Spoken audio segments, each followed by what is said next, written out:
Hey people, I just had this memory come up on Facebook. I had to save it so I didn't forget it. It was 4 years ago I was reading this, and I was looking at their interpretation. Honey, have you found eat dick? So much is sufficient.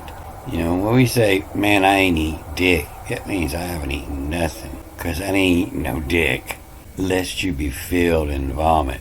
So I come to look at this, and that's what that means, is only as much as you need. You look down there and you look at your little dick, and you blame God, he gave you only as much as you needed. But when I went to look at that, I went up to read first. I found the easiest line ever, and it's to explain everything I try to tell about this. And I pulled it off, and I put a picture guide on there so everybody could get it. What this says is bark, B-A-R-K, bark, appease, A-P-I-S. This is the god appease. That's why I tell you, they created the gods to give ideas that couldn't be pictured in other ways. Oh, that's God appease, and he was left here for us to appease him, That's what that means. The bark appease, ifta. This is the way that the cultured people were reading this. If the appeasift, appeasift too. It's just I-F and then T-E, ifta. And then fits in, Q-X-I-N or F-T-S-I-N, fits in.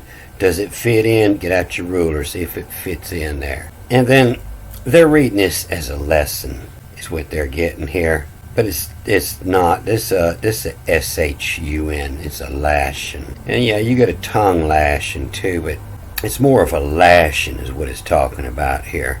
And so a bark appease if fits in the lesson, and that's why they move this. But if it fits in, and a lashing, this comma should be here. It should separate.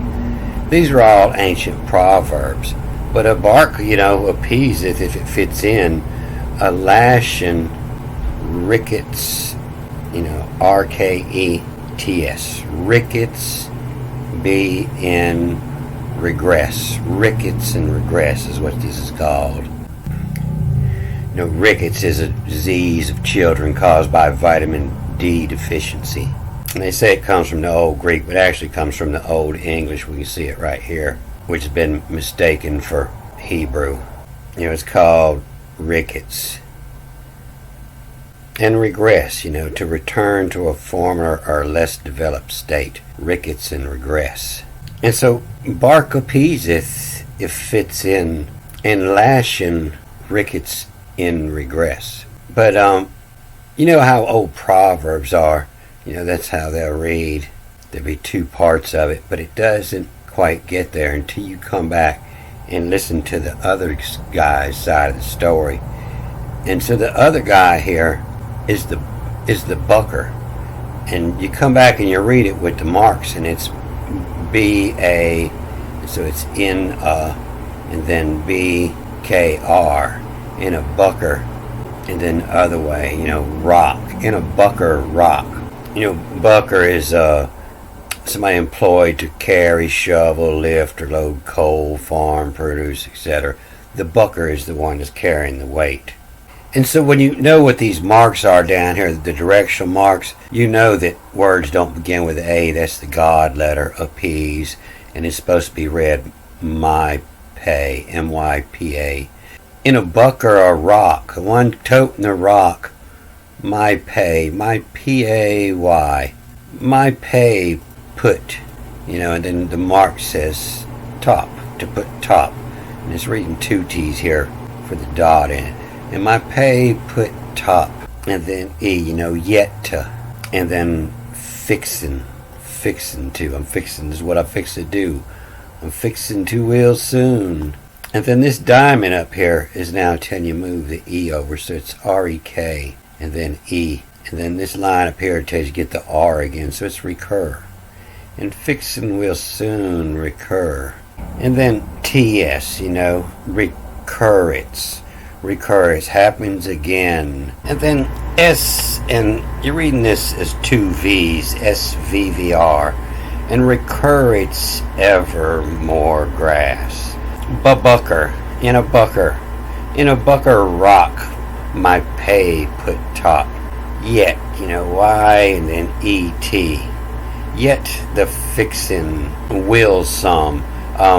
As you was more educated, you knew that a final N read as an M, and it's will some recur, it's sever more grass.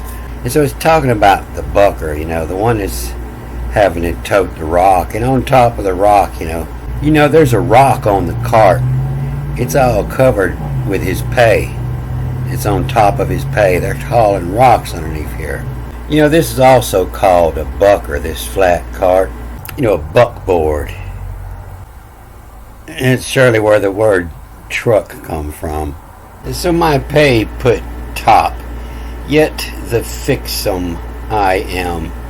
Like him, the fixum will some reoccur. It's ever more grass. Every day more grass. But it's also got something else in there. It's trying to tell you the cure for rickets. Rickets is from a vitamin D deficiency. And so these goofs over here at Yale Medicine, they say that doctors tell you need to know about vitamin D. And what they have to say may surprise you. They say they debunked the vitamin D myths. And they say you may have heard every vitamin D myth under the sun. So many, in fact, that you might be at the point of throwing your hands up in the air in frustration. So he says, first some facts. Your body needs vitamin D. Its main job is to help the body absorb calcium. Without the calcium, you don't have bones. And if you don't get enough vitamin D, serious consequences, including increased rate of bone loss or adult rickets. And they talk about the two main types of vitamin D. He says it's not best to get your vitamin D from the sun, but he says you're risking skin cancer. And so he's trying to push supplements. Because he says that, your vitamin D comes from foods that you don't get enough of, like salmon, tuna, mackerel, beef liver. And that's why it's enriched in the milk. There's not a lot of vitamin D in the milk. It's enriched in your milk in order to sell milk. Otherwise, people didn't see how they needed to pay that much for milk. But over here at the Webmd, they rank the number one food: spinach, kale, okra, collards. The first four are green vegetables: soybeans, white beans, and then some fish, all the way down here at the bottom. So in the same way that the higher class people were reading this as ift and fits in, instead of yafuta and katazin, they were also reading this G as a C. It's A-B-G. The G is the third letter, and it's sometimes a C. It's a double letter.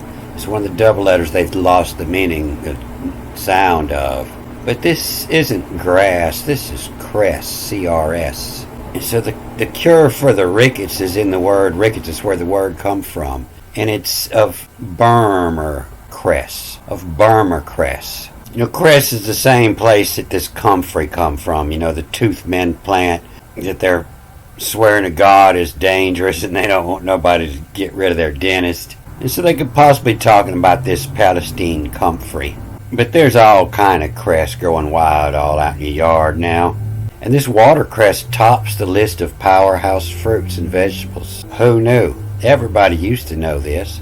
But in this study to rank the 17 critical nutrients, scored by their content of fiber, potassium, protein, calcium, folate, vitamin B12, A, D, and other nutrients, all considered important to health, atop the list was watercress. But what they're really looking into right now is this Brahma cress. Brahma, also called a mouse ear cress. BRM, the Brahma cress. The Brahma variant got the BRM gene in it. Mouse ear cress. The mouse ear cress. And so that word Brahma, it just means that it means berm, and that's where you find it. It's found along the shoulder of roads, up on the berm. Hey, your mule looking ill, get him some of that Burma crest over there. Some of that crest that grows on the berm, because there's so many different kinds of it. You know, they didn't have a name for all of them. They named it for its color and where it grows and what eats it. And this has got a huge page here on Wiki because they've just now discovering all the medical benefits of it, and they're testing it for everything. The plant was first described in 1577 BC, maybe. Like I say, the people that changed the language, the gods that changed the language, are the gods of medicine. They didn't want anybody to be able to read the book. It puts them out of business. But it's a huge page on there. Oh, it talks about all kind of stuff, you know, DNA repair. You know, they got NASA studying it now. Oh, they even grow it on the moon. This is one of the biggest pages I've ever seen on a plant in Wikipedia. I'm going to scroll through it real quick to show you a quick view of what all they're studying about it. So if you look where this grows native, you know, it was all Russia, China, India, and in northern Africa, all through Europe. And this ancient proverb surely come from Shangnan. And you know, all the languages, they have an older language that nobody can read these days. It's because it was all ancient English. It was the ancient Brit language. All these new languages just been to cover up. But the same way, I'm showing you that what they call Hebrew writing here reads in English. You read in English language. You can write any language. It doesn't matter. You find their signs and write your language in their signs. The same as a red octagon means stop in every language. You know, the letters have meanings. So just because you're seeing some Chinese characters doesn't mean that it's a Chinese language. You know, this is another language that was changed in a language change. When the gods of medicine decided they needed to change the language, because now everybody had the book, you know, and they were kind of getting put out of business. So there's still some dots that I haven't figured out what they mean yet. And I'm sure this means to come back and read it a third time. And it's going to give you a mix, you know, the bark, you know, from the Burma grass, from the Burma cress bark, a piece to make putty to fix in. And lessen rate, maybe to lessen, you know, to evaporate, to sever cress. But they surely knew you didn't want to overdose, and that's why in the next line he's talking about, honey, have you found to eat only as much as you need, Dick, lest you be filled with it and vomit.